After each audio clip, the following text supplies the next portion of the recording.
Hello সবাইকে। আজ শ্রাবণের লাস্ট সোমবার। সকালটা শুরু হলো শিব ঠাকুরের মাথায় জল ঢেলে।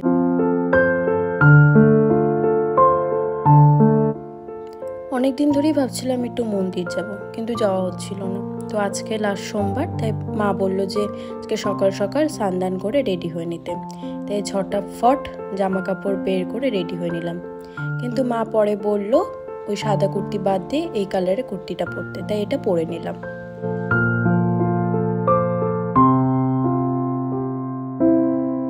তারপরে পূজার যেগুলো জিনিসপত্র সেগুলো মা তাড়াতাড়ি করে গুছিয়ে নিল। গুছিয়ে নিয়ে আমরা দুজনে বেরিয়ে গেলাম।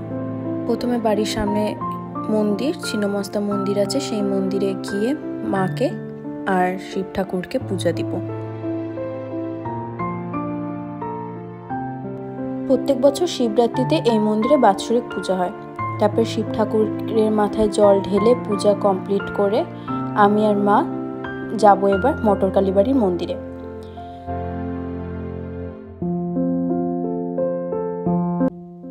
এই মটর কালীবাড়ির মন্দিরটা না অনেক পুরাতন, যদিও বা কদিন আগে ওই 11ই জুলাই নাগাদ মন্দিরটা নতুনভাবে আবার উদ্বোধন করা হয়েছে। খুব জাগ্রত মন্দিরটা। তারপর মা ভোগ নিয়ে মন্দিরের ভিতরে প্রবেশ করলাম। শ্রাবণের লাস্ট সোমবার না, মন্দিরে খুব ভিড়, পূজা শুরু হয়ে গিয়েছিল। মাকে কত সুন্দর লাগছে না।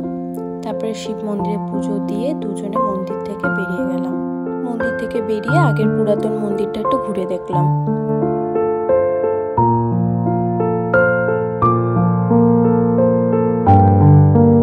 পুরাতন মানুষের কাছে শুনেছি মন্দিরটা খুবই জাগ্রত।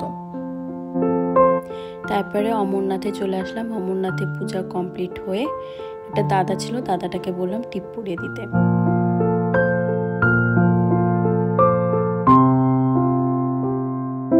যদিও বা দাদাটা যে কি ব্যাকাতেরা টিপ পড়ালো, যাই হোক যেটা পড়িয়েছে সেটাই। মন্দিরে প্রচণ্ড ভিড় ছিল। তারপর মন্দির থেকে বেরিয়ে সামনে আখের রস ছিল। মাকে বললাম আখের রস খাবে নাকি, তো মা বললো হ্যাঁ খাওয়াই যায়। তারপরে দুজনে 1 গ্লাস করে আখের রস নিয়ে খেয়ে নিলাম। বাড়িতে এসে একটু রেস্ট করে তারপরে লাঞ্চ করলাম। আজকে সকালবেলা রান্না আমি করেছি, মা একটু কাজে বিজি ছিল। খিচুড়ি, সব মিশালি তরকারি আর পাঁপড় ভাজা। খেতে খেতে মা বললো পায়েসও আছে, পায়েস দিল। খিচুড়ির সাথে পায়েস কিংবা চাটনি এরকম মিষ্টি কিছু থাকলে বেশ ভালোই লাগে। তারপরে লাঞ্চটাকে কমপ্লিট করে নিলাম। আজকের মতন ভিডিওটা এখানেই শেষ করছি। যদি ভালো লেগে থাকে লাইক করে দিও।